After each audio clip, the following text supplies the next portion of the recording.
June 9th, 1945. As dawn broke over the rugged terrain of northern Okinawa, Corporal Joe Hosteen Nez lay perfectly still among the tangled roots of a massive banyan tree.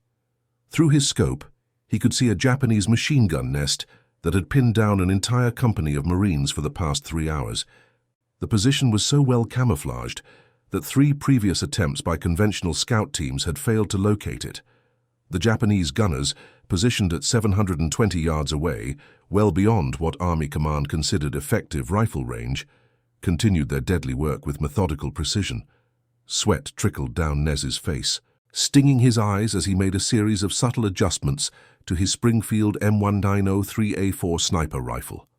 His hands moved with practiced confidence over modifications that existed nowhere in any Army field manual. A light breeze brushed against his cheek, enough to drift a standard military round off target at this extreme distance. Nez's fingers slid over strange markings etched into the wooden stock, subtle notches and Navajo symbols that would have meant nothing to his commanding officers. The handcrafted leather wrap on his trigger guard bore the crushed remains of specific herbs pressed into the material, violating every protocol for standard issue equipment.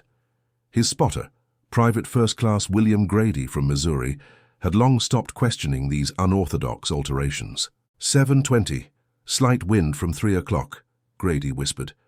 Impossible shot, Joe. Command says to wait for artillery support.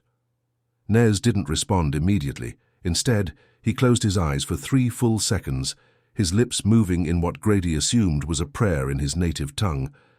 When his eyes opened again, there was a strange clarity in them. The artillery won't come in time, Nez finally responded. 3 more men will die in the next 10 minutes if that gun keeps firing.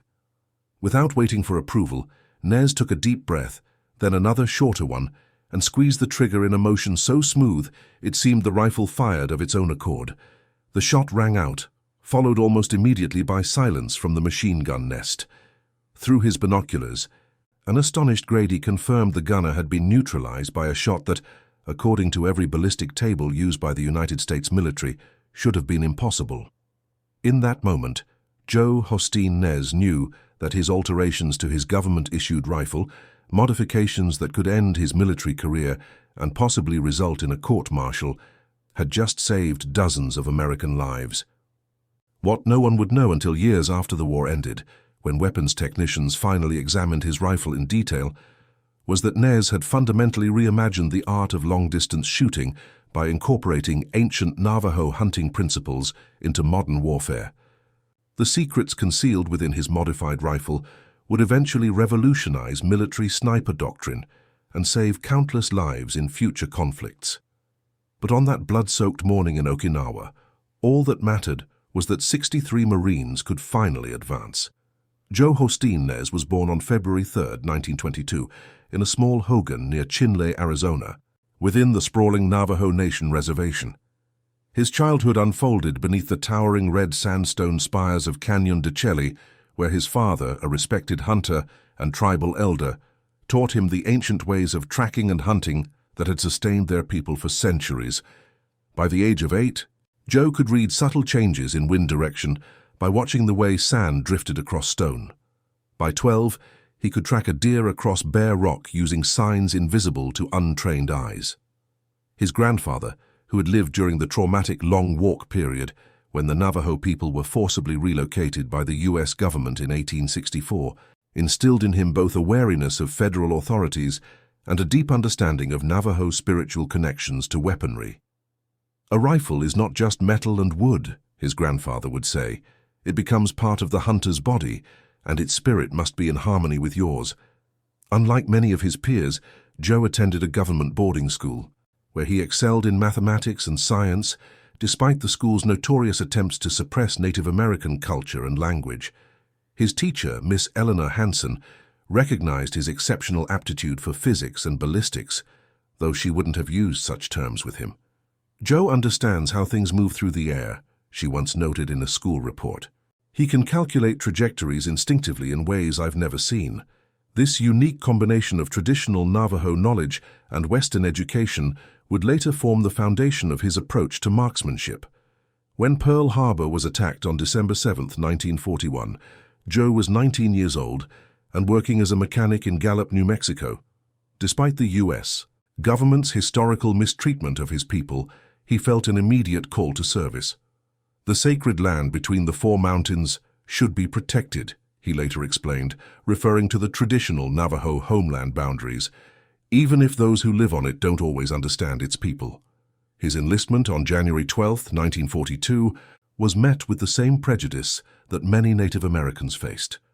The recruitment officer initially tried to reject him, claiming literacy issues despite Joe's clear demonstration of his reading abilities. It took the intervention of his former teacher, who happened to be volunteering at the recruitment center, to ensure his application was processed. Basic training at Fort Benning, Georgia, presented its own challenges. Drill instructors mockingly called him Chief and Geronimo, unaware that comparing a Navajo to an Apache leader might be considered offensive. His first marksmanship instructor, Sergeant Frank Miller, initially dismissed Joe's shooting technique, which incorporated breathing patterns and body positioning that diverged from standard Army doctrine. "Forget whatever reservation hunting tricks you know," Miller had barked. "This is the United States Army. You'll shoot like we teach you." However, when qualification day came, Joe outshot every other recruit, scoring 97 out of 100 possible points. Skeptical range officers accused him of cheating, forcing him to repeat the test under close observation. He scored 99 the second time. Word of his extraordinary marksmanship skills eventually reached Captain Thomas Richards of the newly forming Scout Sniper Training Program. After observing Joe during an impromptu shooting demonstration, Richards immediately requested his transfer. "I don't care if he's Navajo, Negro, or Martian," Richards reportedly told his superior. "That man can shoot better than anyone I've ever seen, and I need him training with my snipers." In sniper school, Joe flourished despite continuing prejudice from some instructors and fellow trainees. His ability to remain perfectly still for hours, a skill honed during hunting expeditions with his father, set him apart. So did his uncanny ability to estimate range, wind direction, and other ballistic factors without mechanical aids. When paired with his spotter, William Grady, a former hunting guide from the Ozarks with his own outsider status due to his rural poverty background, they formed an unlikely but highly effective team. They would eventually be assigned to the 1st Marine Division in the Pacific, despite Joe's Army enlistment, as part of an experimental joint service sniper initiative. What his superiors didn't know was that during those long months of training, Joe had begun making the first of many unauthorized modifications to his issued Springfield rifle. Alterations that combined ancient Navajo hunting wisdom with his intuitive understanding of modern ballistics. These changes, hidden beneath subtle cosmetic adjustments that escaped casual inspection, would eventually lead to the astonishing discovery that would change sniper doctrine forever. The Pacific theater of World War II presented unique challenges that conventional military doctrine was ill-equipped to address. By mid-1944, when Corporal Nez and PFC Grady deployed to their first combat operation, American forces had been fighting across the scattered islands of the Pacific for more than 2 years. The Japanese Imperial Army had demonstrated a fanatical commitment to their emperor and a willingness to fight to the last man. Their defensive tactics relied heavily on concealment, tunnel networks, and camouflaged positions that conventional artillery and aerial bombardment often failed to neutralize. The dense jungle terrain, steep volcanic ridges, and coral outcroppings of islands like Peleliu, Saipan, and Okinawa provided perfect cover for Japanese snipers and machine gun nests. This environment negated much of the American advantage in firepower and mobility, often reducing combat to close-quarters engagements with heavy casualties. The 6th Marine Division, to which Nez and Grady were attached as part of the Special Joint Army-Marine Sniper Program, had suffered particularly devastating losses to hidden enemy positions during the early phases of the Okinawa campaign. Colonel Victor Bleasdale, commanding the 29th Marines within the division, had specifically requested additional sniper assets after losing 37 men in a single day to a series of expertly placed Japanese machine gun positions near Dakeshi Ridge. "Our conventional infantry tactics are resulting in unacceptable casualties," Bleasdale wrote in his request. "We need men who can neutralize these positions before our rifle companies enter their fields of fire." The specialized sniper program that brought Nez to the Pacific had been created in response to earlier combat experiences on Guadalcanal and Tarawa. Unlike the European theater, where urban and field engagements often occurred at ranges under 300 yards, the Pacific theater frequently required engaging enemies at extreme distances across ravines or from ridge to ridge. Standard infantry training proved inadequate for these conditions.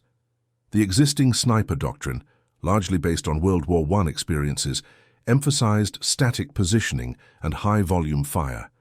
The M1903A4 Springfield rifles issued to scout snipers were essentially the same bolt-action rifles used in the previous war, fitted with Weaver 330C or Unertl 8-power scopes. These were accurate weapons by 1940s standards, but their effective range was officially limited to 500 yards, a distance that proved insufficient in many Pacific engagements. Furthermore, the official ballistic tables provided to snipers had been developed in temperate climate conditions, unlike the high humidity, variable air density, and unpredictable wind patterns of Pacific islands. Japanese forces, meanwhile, had developed their own effective sniping techniques. The Imperial Japanese Army deployed skilled marksmen equipped with the Arisaka Type 99 rifle, often fitted with the 4-power telescopic sight. Though technically inferior to American equipment in many respects, Japanese snipers maximized their effectiveness through superior fieldcraft and intimate knowledge of the terrain. They practiced extreme patience, often remaining in position for days while waiting for a high-value target. Their tactics included deliberately wounding soldiers to draw others into rescue attempts, targeting officers and radio men, and using multiple firing positions to create confusion about their location. By April 1945, when Nez arrived on Okinawa, American forces were facing an estimated 100,000 Japanese defenders dug into positions across the island. Intelligence reports indicated at least 3 specialized sniper units operating in the northern sectors, responsible for more than 200 American casualties in the preceding weeks. The 32nd Army, commanded by Lieutenant General Mitsuru Ushijima, had transformed the island into a fortress with layered defensive positions. What made Nez's arrival particularly significant was the timing. The American advance had stalled along what became known as the Shuri Line, a series of mutually supporting defensive positions anchored by Shuri Castle. Conventional tactics had failed to breach these defenses, resulting in a bloody stalemate. Major General Roy Geiger, commanding the 3rd Amphibious Corps, had specifically requested unconventional solutions to break the impasse, though he likely never imagined that a Navajo scout sniper with a modified rifle would provide one such solution. The cultural context of Nez's service adds another layer of complexity to his story. While the Navajo code talkers have become justly famous for their contributions to Pacific combat communications, less attention has been paid to the hundreds of other Navajo servicemen who brought different traditional skills to the war effort. The 1940s, American military remained largely segregated, with Native American soldiers occupying an unusual position, neither fully integrated nor completely segregated. In some units they faced persistent discrimination, in others, their specialized knowledge was highly valued. The Joint Sniper Program that brought Nez to Okinawa represented one of the more progressive military initiatives, focusing on skill rather than ethnicity. This unusual arrangement allowed Nez to operate with greater autonomy than might otherwise have been possible, creating the conditions where his unauthorized rifle modifications could remain undetected, while their effectiveness was demonstrated repeatedly in combat. Against this backdrop of desperate combat necessity and institutional prejudice, the stage was set for Joe Hostien Nez to demonstrate what one skilled warrior with the right tools could accomplish. The first signs that Corporal Nez was operating beyond standard military parameters appeared during a reconnaissance mission near Kakazoo Ridge in mid-April 1945.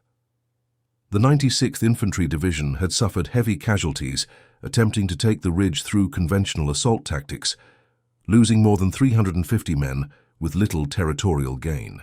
Lieutenant Colonel Edwin May requested sniper support to neutralize several Japanese observation posts believed to be directing artillery fire. Nez and Grady were assigned this mission despite concerns from the command staff about the extreme distance involved. The closest concealed approach position was approximately 630 yards from the target. That's beyond effective range for the Springfield, Captain Howard Moss had objected during the mission briefing. The ballistic tables clearly indicate shot dispersion becomes unacceptable beyond 500 yards. Nez had remained silent during this discussion, but those who knew him noticed a subtle confidence in his expression. "The Navajo thinks he can make the shot," Grady told his squad leader privately. "And I've seen him hit targets at ranges that shouldn't be possible."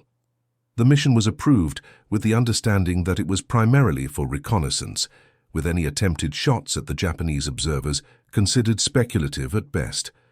What happened next would become the first documented instance of Nez's exceptional capabilities. After crawling for 7 hours through mud and undergrowth to reach their hide position, Nez and Grady observed 4 Japanese officers using a concealed bunker to direct artillery fire against American positions.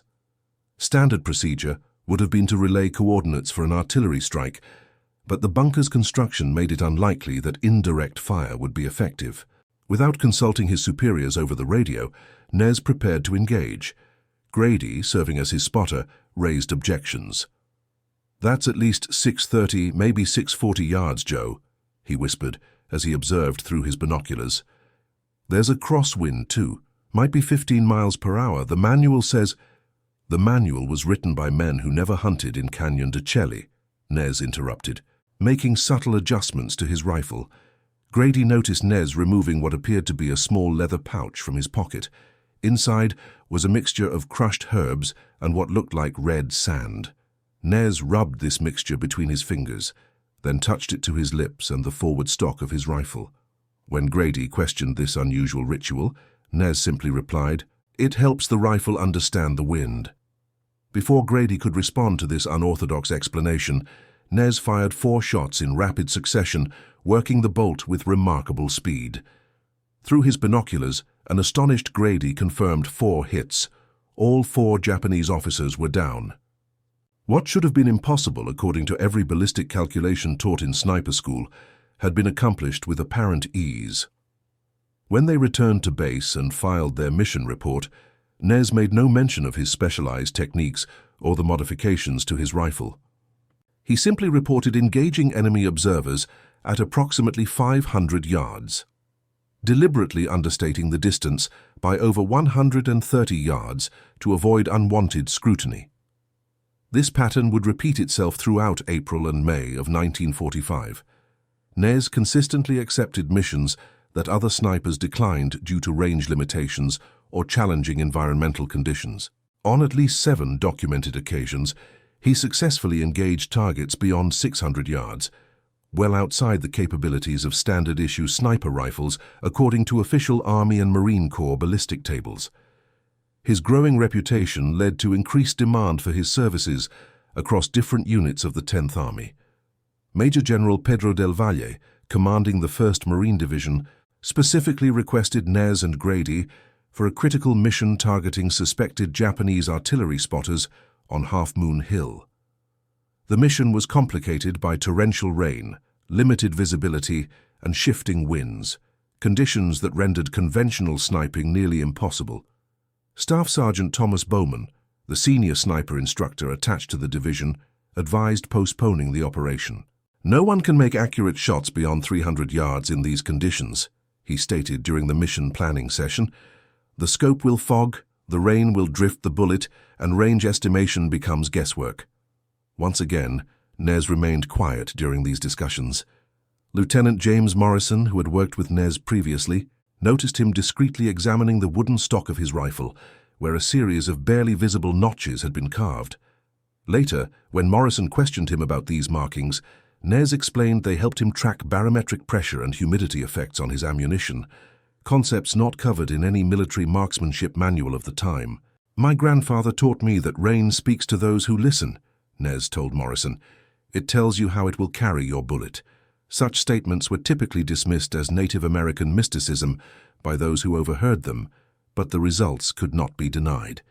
During the Half Moon Hill operation, Nez successfully neutralized 4 Japanese artillery observers at distances ranging from 580 to 670 yards in driving rain that reduced visibility to less than half a mile. His spotter, Grady, had begun documenting these seemingly impossible shots in a private journal, recording distance, weather conditions, and other factors. "I can't explain how he does it," Grady wrote. "The best I can figure is he's somehow compensating for environmental factors that our training doesn't account for. He adjusts his hold and breathing pattern based on factors I can't even perceive." By late May 1945, Nez's unusual methods had attracted attention from higher command. Colonel Victor Krulak, serving on the staff of the 6th Marine Division, had compiled reports of Nez's exceptional shooting and requested a demonstration. Under controlled conditions at the division's improvised shooting range, Nez was asked to engage targets at progressively greater distances. He consistently achieved hit rates that defied the established ballistic performance parameters of the Springfield rifle. When questioned about his techniques, Nez provided vague explanations about feeling the path of the bullet and listening to what the wind tells you.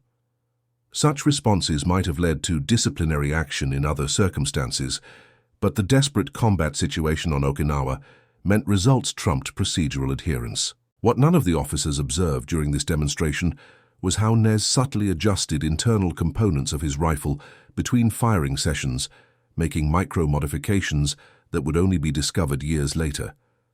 His growing tension about potential discovery was evident to those who knew him well.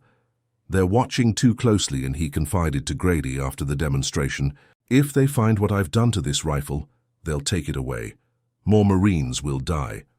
This conflict between military protocol and combat effectiveness would come to a head during one of the bloodiest phases of the Okinawa campaign, when an entire Marine battalion found itself pinned down by interlocking fields of fire from Japanese positions that conventional forces couldn't neutralize.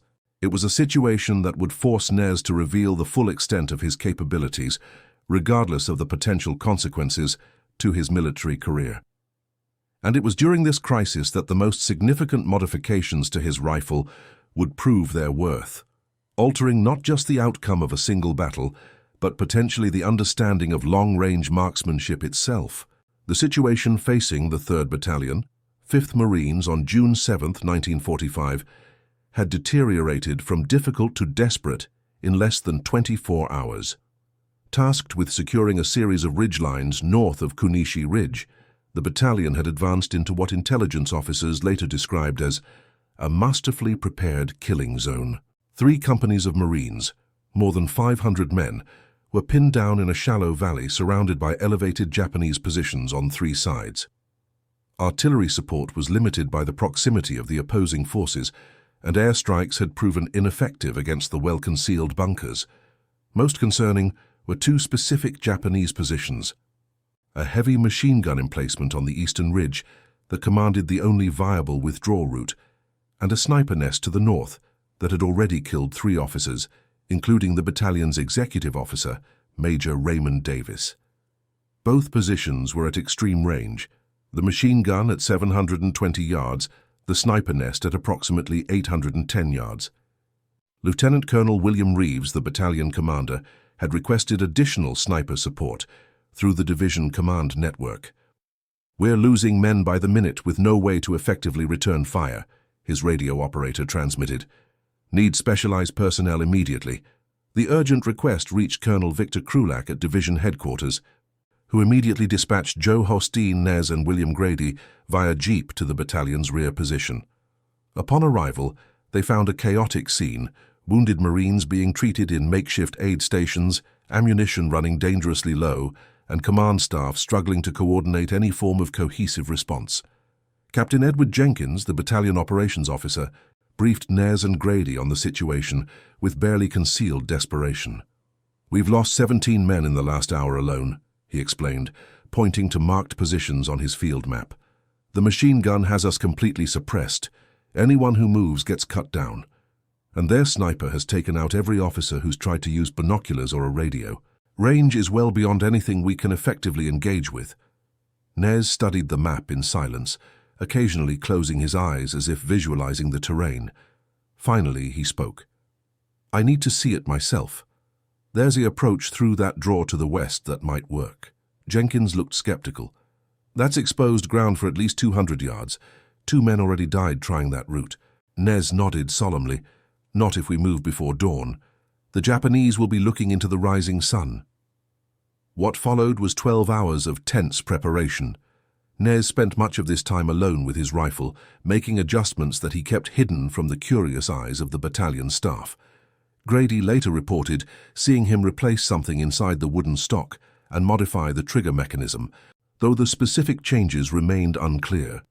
When questioned by a suspicious armorer who had noticed the non-standard ammunition pouches Nez carried, Grady deflected attention. The Navajo has his ways, he said simply. They've kept us alive this far. At 0430 hours on June 8th, Nez and Grady began their approach through the western draw, moving with a stealth that impressed even the veteran Marine reconnaissance team assigned to guide them. By first light, they had reached a position approximately 900 yards from the Japanese machine gun nest, a distance that should have made effective engagement impossible, especially with the swirling winds that characterized the valley at dawn. First Lieutenant Michael Harrigan, the reconnaissance team leader, expressed his doubts. Even if you could hit something at this range, which you can't, they're behind reinforced positions. Our 75s bounced right off. Nez began unpacking his equipment, including several items that were definitely not standard issue. A small leather pouch filled with a reddish powder, what appeared to be a modified scope mounting system, and hand-loaded ammunition that looked subtly different from standard military rounds. Lieutenant, Nez said quietly, I need you and your men to pull back 50 yards and maintain radio silence for the next 3 hours. What we're about to do isn't in any field manual. Harrigan hesitated, clearly uncomfortable with the unorthodox request. Those are my men dying out there, Nez continued, his voice taking on an intensity that few had heard from him before.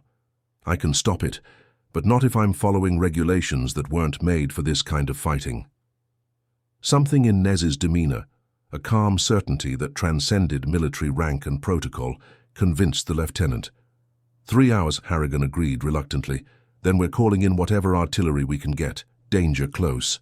What happened over the next 2 hours and 43 minutes would later be documented in no fewer than 27 separate after-action reports, each struggling to reconcile what was observed with what should have been possible.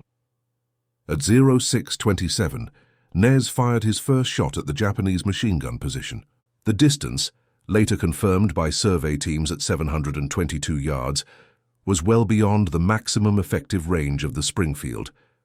The shot struck the Japanese gunner directly, silencing the position momentarily. Before the secondary gunner could take position, Nez fired again, then a third time in rapid succession. All 3 Japanese personnel in the position were neutralized. Grady, observing through his spotting scope, broke protocol to radio the battalion command post. Cobra 1 is down. Repeat, Eastern machine gun is neutralized. The relief in the response was palpable. Confirmed, we see it. Can you engage the northern position? This second target, the sniper nest that had been systematically killing officers, presented an even greater challenge.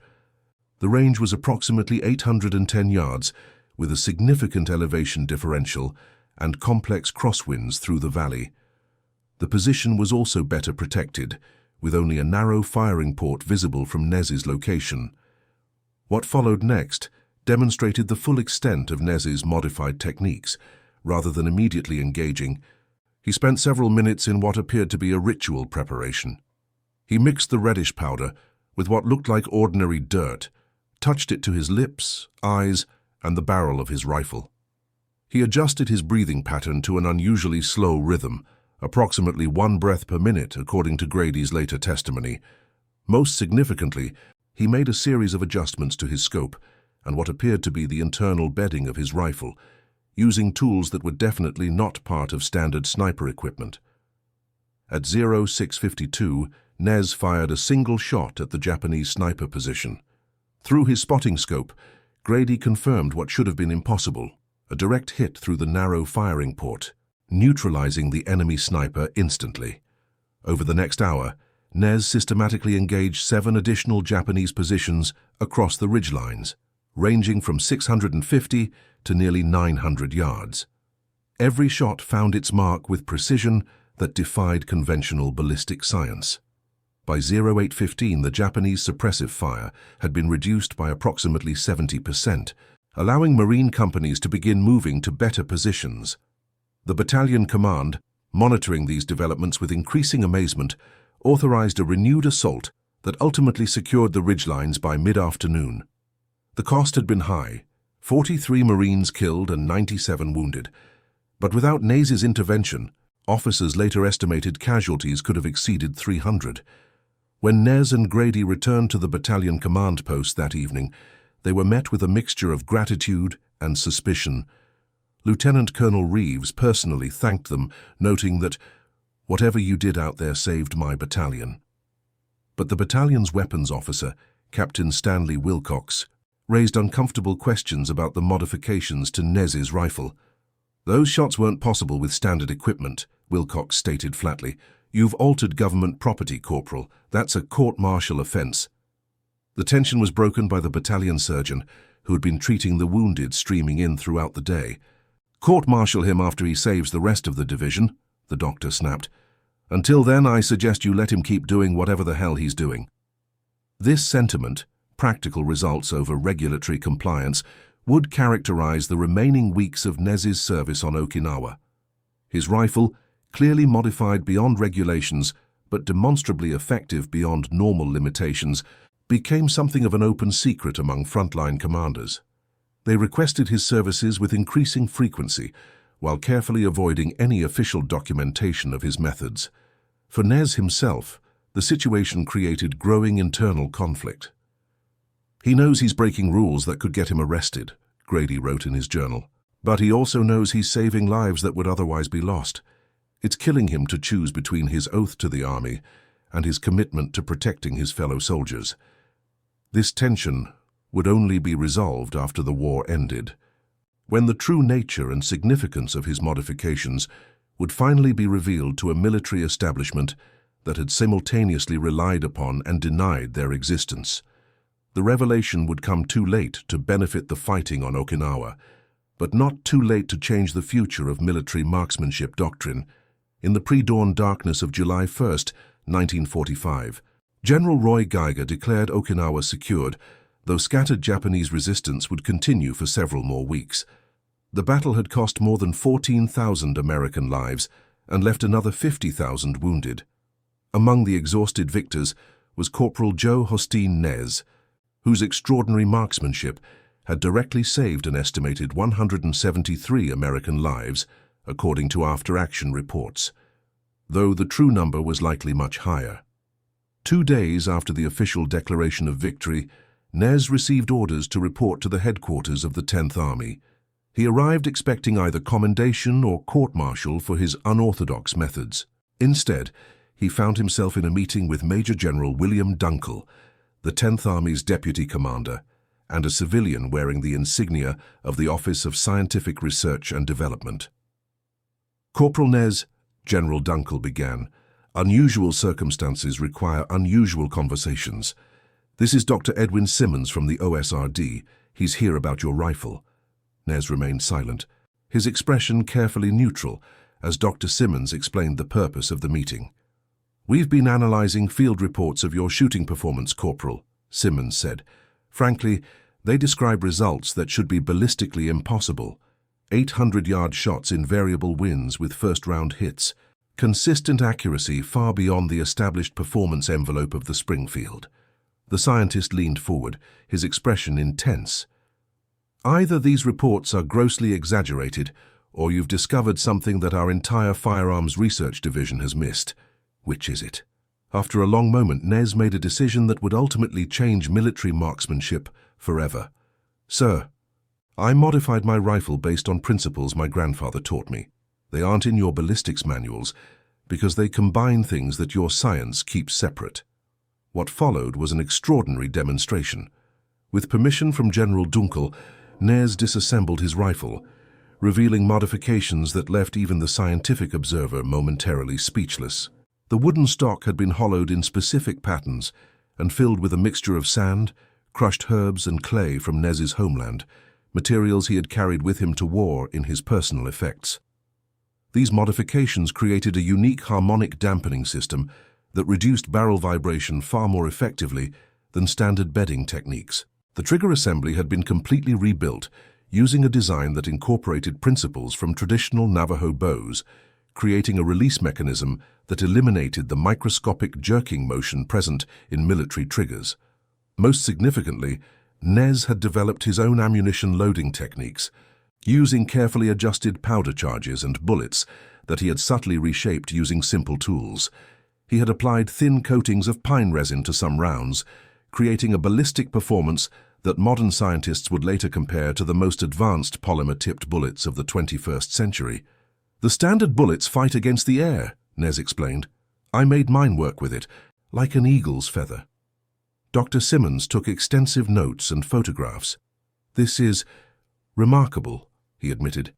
"Some of these principles align with theoretical models our ballistics team has been exploring, but you've implemented them with materials that shouldn't work according to our equations." General Dunkel, the pragmatic combat commander, who had seen the results of Nez's marksmanship firsthand, cut to the heart of the matter. "The question isn't whether it works. We know it does. The question is whether we can replicate it." This began a 3-week period of intense testing and documentation. Nez was temporarily assigned to a special technical unit, where he worked with OSRD scientists to codify his modifications and techniques. Initial attempts to simply copy his modifications failed to produce the same results, leading to frustration among the scientific team until Nez explained the holistic nature of his approach. "The rifle is alive," he told the increasingly receptive scientists.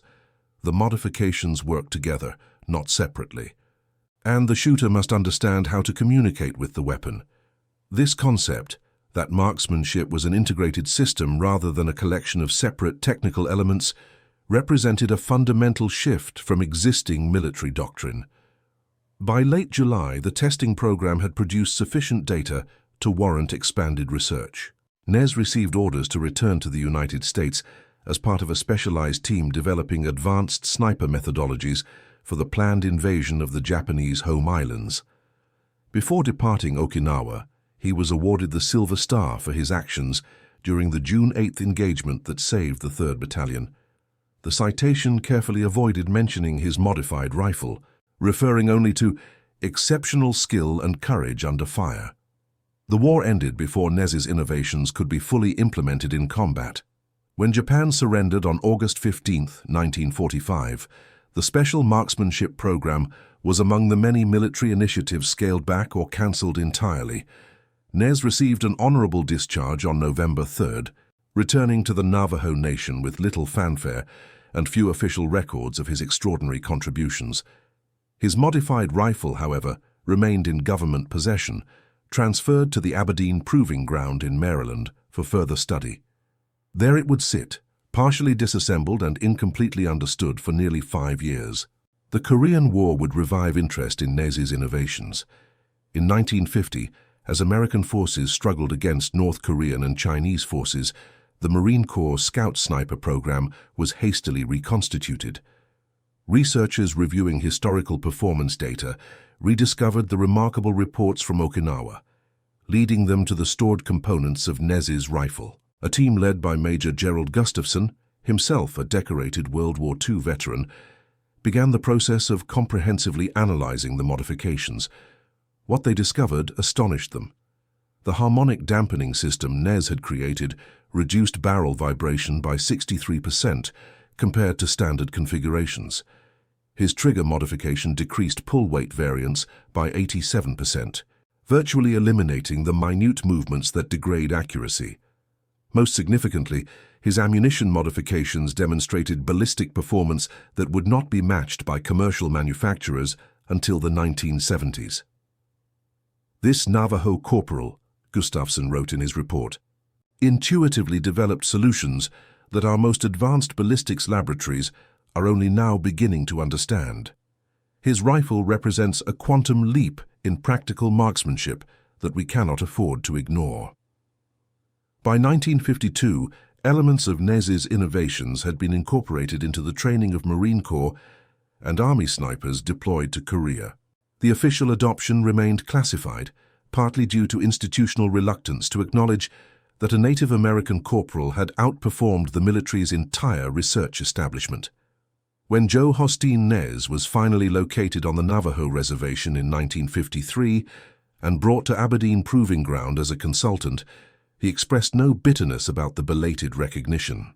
"What matters is that fewer young men will die," he reportedly told Major Gustafson. "The rest is just talk." Over the following decades, as sniper warfare evolved through the Vietnam conflict and beyond, more and more elements of Nez's holistic approach would be validated by scientific research and incorporated into formal doctrine. Modern precision rifle stocks now routinely include bedding systems that function on principles similar to his sand and clay mixture.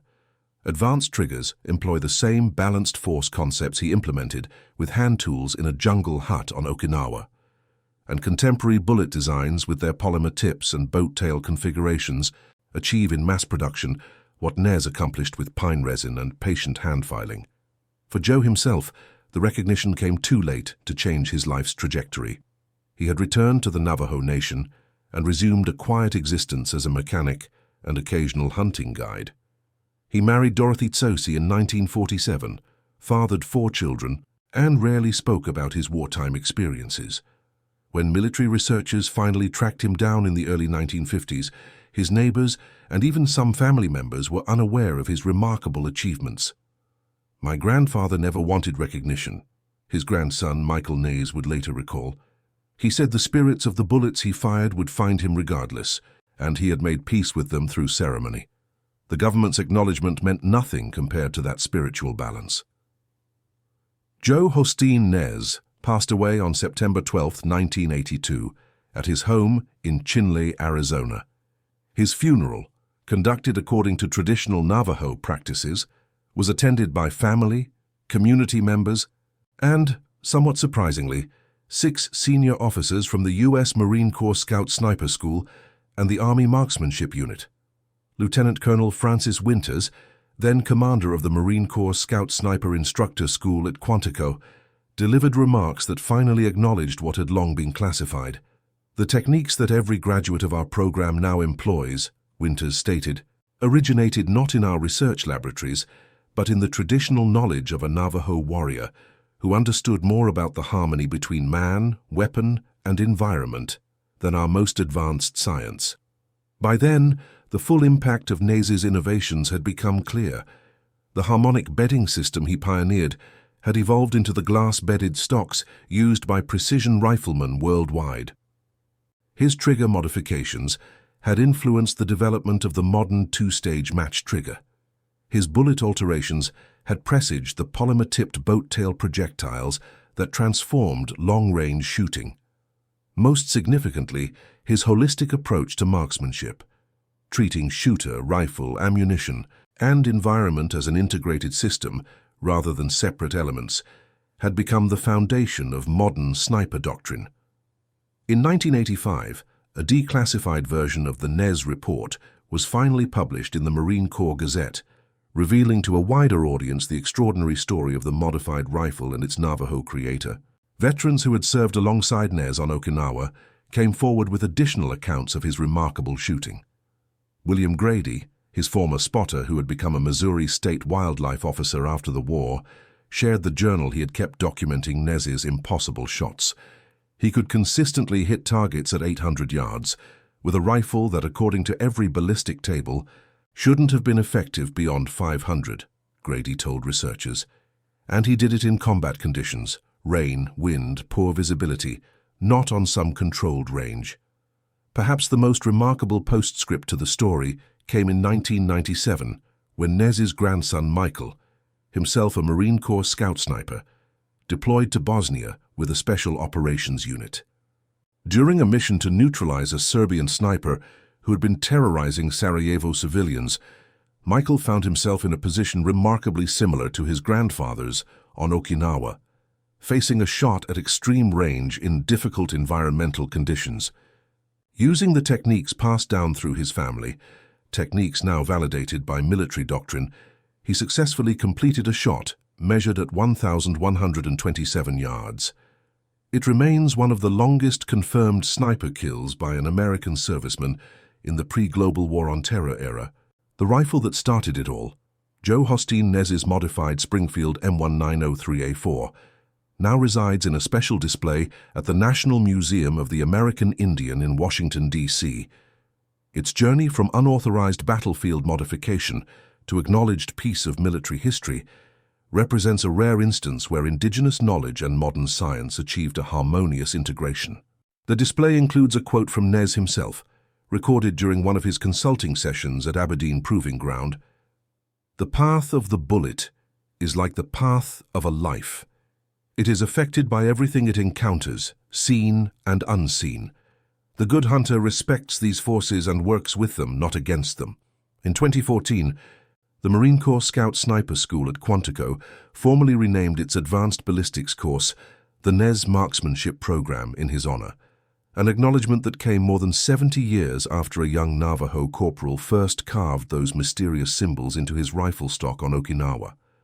The impact of Nez's innovations extends well beyond military applications. Modern precision long-range shooting, whether for competition, hunting, or law enforcement, incorporates principles that can be traced directly back to his modified rifle. The harmonic tuning of rifle components, the emphasis on shooter-weapon integration, the holistic approach to ballistic performance, all concepts that originated with a young Navajo